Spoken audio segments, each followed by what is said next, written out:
Hello, children.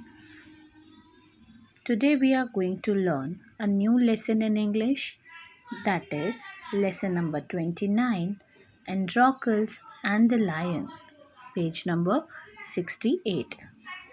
Let's start reading. Long, long ago, there lived a kind, gentle, and courteous man called Androcles. But he had a very cruel master.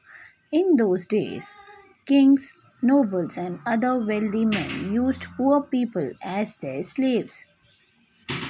Androcles was a slave. The slaves were forced to work for their masters. They had to do what their masters told them. They had no freedom, no rights. Even when they were unhappy with their master, they could not leave them. They were bound by law to obey their master, however wicked he might be.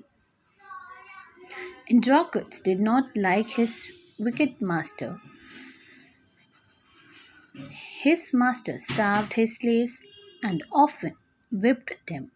Androcles felt that even death was better than serving such a master. He kept looking out for a good opportunity. At the first chance he got, he escaped from the clutches of his cruel master. Now, although Androcles had thus run away, he was not a coward. He took shelter in the forest. He was not afraid of the wild beasts that roamed the forest. He did not mind that he had no roof over his head. He was unhappy that he was free as a bird to go wherever he wished. One day, as he was wandering in the forest, he suddenly came face to face with the lion.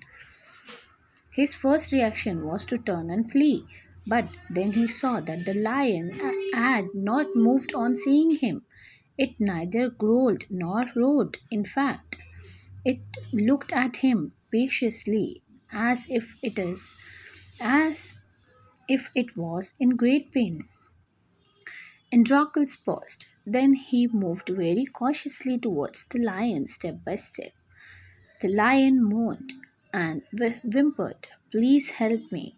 Its eyes seemed to say. When Androcles drew near, the lion lowered his head and began to lick his paw. Then Androcles saw that the lion's paw was wounded, sore, and swollen. On a closer look, Androcles noticed that a big thorn had pierced one of the lion's toes. So, this is the cause of the lion's distress, thought Androcles.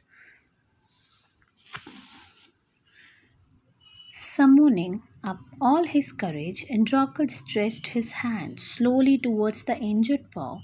He was afraid that the lion would attack him if he touched its swollen paw. But the lion seemed to understand his good intention. Androcles took its paw in his left hand. Deftly he pulled out the thorn. Then, tearing a piece of his own clothing, the kind man bound up the lion's injured paw.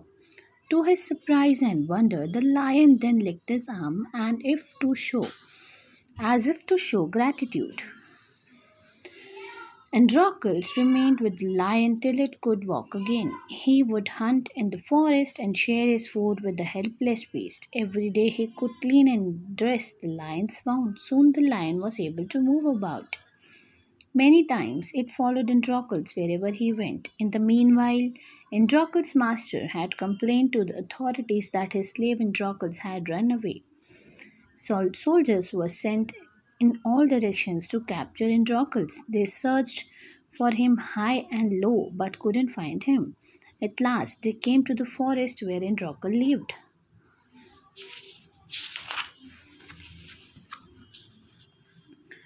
It so happened that Androcles had gone out alone that day while the lion rested near the cave. Both of them fell into the hands of the soldiers. The soldiers took them back to the city. They put Androcles in chain in a prison. The lion was caged. In those days, people who were found to be guilty of the serious crime were fed to wild beasts as punishment. Running away from one's master was a very serious crime at that time. Therefore, Androcles too was to be thrown to the wild beast. To the appointed day, the emperor arrived at the circus and took his place. The crowds cheered loudly. The trumpeters blew the trumpet, and Androcles were brought into the arena. His chains were unbound. He felt weak and dismayed.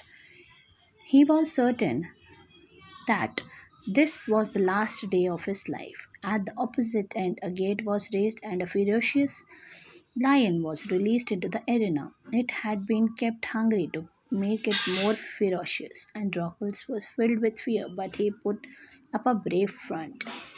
The lion saw Androcles and rushed towards him, bounding and roaring. But suddenly it stopped in its tracks. Then it moved slowly forward. All its rage seemed to have melted, and Androcles saw this too. Each friend recognized the other. To everyone's amazement, the lion bounded towards Androcles again, but when it reached him, began to purr. It began to purr and rub its nose against him. Androcles hugged the lion. He wept with relief and joy. The audience, including the emperor, watched this tender sight in great wonder. People began to cheer Androcles and ask for his release. The emperor asked Androcles to explain the lion's strange behavior. With When he heard the whole story, the emperor was also moved by the gratitude and friendship between man and the beast. He ordered that Androcles should be set free. He would no longer be a slave. When the emperor asked Androcles what other reward he would like, Androcles replied that he did not want anything for himself, but he wanted the lion to be set free too. The two friends went back to the forest to live a free life. Thank you. Now we'll see the hard words, the meanings. Viciously in such a way as to cause pity, or making Androcles feel sorry for it. Cautiously, very carefully, whimpered, made unhappy or frightened sounds. Distress, sorrow, suffering, or pain. Summoning up his courage, making a great effort to be brave. Delphi is skillfully or quickly. Arena is a place where sports, entertainments, and other public events take place. Ferocious is fierce. Thank you.